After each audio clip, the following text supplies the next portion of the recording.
So we've got a differential equation that we want to solve. We want to solve for the explicit solution. So in the end, we want it to be y equals some function of x. Now I look at this differential equation and I see that the highest prime is 1, so it's first order, and it's first order linear because nothing nonlinear is happening with the y's or the y primes.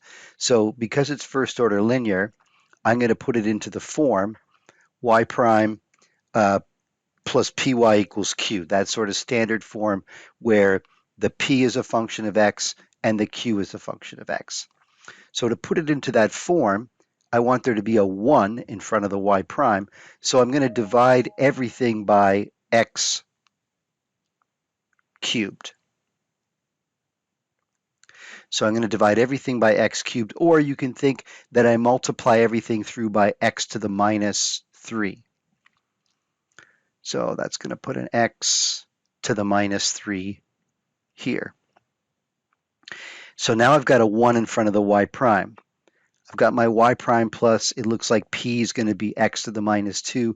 I just need to move this stuff, that'll be the q, over to the other side of the equal sign. So it's a minus. Now it's in the right form. It's y prime plus py equals q, still first order linear. So I need to multiply through by my integrating factor. And the integrating factor is e to the integrate p. So in our case, e to the integrate, this is the p value with respect to x. So I want to be up there.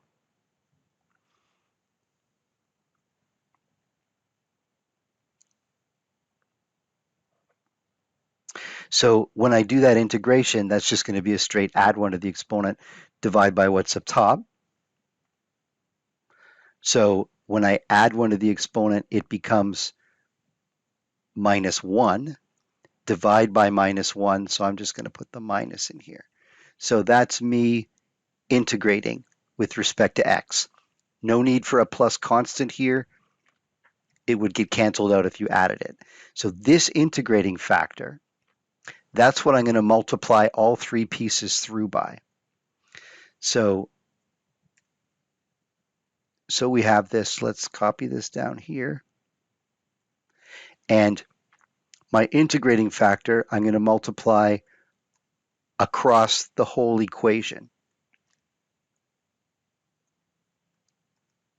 So I multiplied all three pieces by that e to the minus x to the minus 1. I guess that's like minus 1 over x if you want to think about it like that. And it was in this form here. Now, let's do some cleaning up. I'm not going to tidy up that side because when I integrate both sides, this highlighted side is always going to integrate to be y times the integrating factor. That's why we chose that integrating factor in that form. So I'm working here right now. I can do some tidying up. It's nice here. If I add exponents, e to the minus or e to the 1 over x and e to the minus 1 over x, that becomes e to the 0 or 1. In other words, those pieces cancel out. So now I'm going to integrate both sides. The left-hand side always integrates to be y times the integrating factor. The right-hand side, well, it integrates to how it integrates. Let's take a look. It's going to be an add 1 to the exponent. So I'm integrating this side with respect to x. It's going to be an add 1 to the exponent, divide by what's up top. So I'm going to divide by a minus 2. The minuses will cancel. And so now I've integrated both sides. It's at this stage that I should put on the plus constant. Don't wait till the very end to put the constant on. Put it in the step where you integrate both sides. How do I get that constant? Well, initial conditions.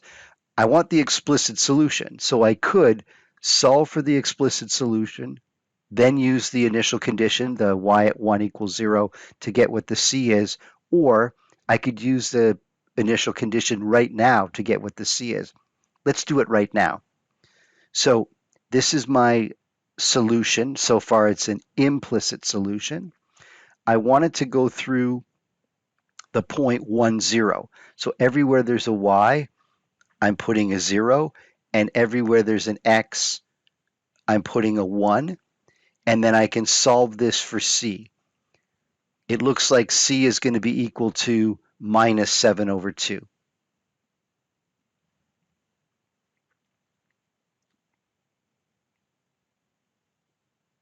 So now I can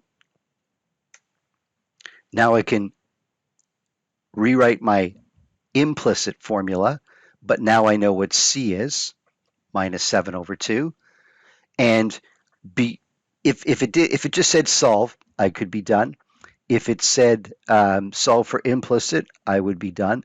But it says solve for explicit, so I need to solve this for y.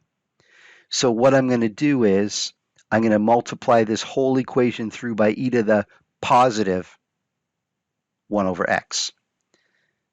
So I'm going to take the left side, that's the right side, and multiply it by e to the 1 over x, which I guess is the same thing as writing e to the positive, or e to the minus 1. There's my y equals. Let's just take a second to check and make sure that at least it goes through the initial condition. When I make y equal to 1, no. When I make x equal to 1, that's 7 over 2 minus 7 over 2, that's 0. Yeah, it goes through the point 1, 0. So at least the initial condition is met. How does that sit with you guys?